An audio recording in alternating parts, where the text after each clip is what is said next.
আমাদের থার্ড দিনের যে ট্যুরটা ছিল সেটা হচ্ছে সোজা বালেশ্বর, উড়িষ্যা। আমরা সেখানে সকাল সকাল 9টার মধ্যে পৌঁছে গেছিলাম এবং সেখানে গিয়ে একটা মারুতি কার ভাড়া করে নিয়েছি। তারপর আমাদের নিজস্ব উদ্দেশ্যে রওনা দিয়ে দিলাম। আর যাওয়ার পথে খুব সুন্দর করে ছোটো ছোটো ক্লিপস নিয়েছি। জানি না প্রথম করছি ভিডিও, খারাপ লাগলেও একটু অ্যাপ্রিসিয়েট করে দিও। তো যাই হোক, চলো। এখানকার যে ভিউগুলো আছে খুব সুন্দর লাগছিল। তো এইভাবেই আমরা যাচ্ছিলাম। আর যাওয়ার পথে প্রচুর মেঘলা আকাশ ছিল আর এত সুন্দর লাগছিল দেখতে যে ভিডিওগুলো না করে পাচ্ছিলাম না। তো চলো, আমরা প্রথমে যেখানে পৌঁছেছিলাম সেটা হচ্ছে ক্ষীরচোরা জগন্নাথ টেম্পল। জায়গাটা ভীষণ সুন্দর ছিল। তোমাদের এখানে ঘুরতে যাওয়ার জন্য অবশ্যই অনুরোধ রইল।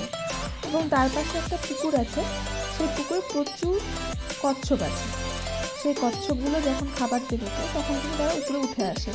আর এত কিউট, এত সুন্দর লাগছিল দেখতে। তোমরা কখনো গেলে কিন্তু অবশ্যই ট্রাই করবে। তারপর যে আমাদের নেক্সট ডেস্টিনেশন হচ্ছে ইমামি।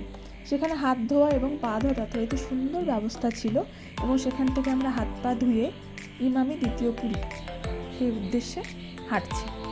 এই দেখো তার মেন গেট, মেন এন্ট্রান্স যেটা, সেটা সুন্দর করে সাজানো আছে ফুল দিয়ে। আর সেখানকার আশেপাশে খুব পরিষ্কার রয়েছে। তো চলো এবার ভেতরে ঢোকা যাক। দেখেছো ভিউটা কত সুন্দর, ভীষণ সুন্দর। ভেতরটা গেলে একদম মন হালকা হয়ে যাবে। তোমার যা যা মনের ইচ্ছে সব তোমাদের পূরণ হবে ঠাকুরের কাছে এই প্রার্থনায়।